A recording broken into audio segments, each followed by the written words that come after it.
Please please, না না না, তুই আমার কথা শোন, প্লিজ হেল্পটা কর, প্লিজ হেল্পটা কর, বিশ্বাস কর।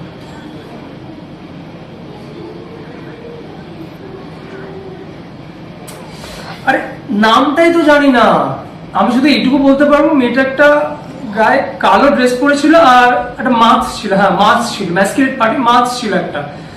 ভাই তুই তো, আরে তোর কালি, তুই তো জানবি না। আরে হ্যালো হ্যালো হ্যালো, ভাই একটু হেল্পটা করে দে ভাই, মানে ছাড় ছাড়, রাখ, ছাড় রাখ।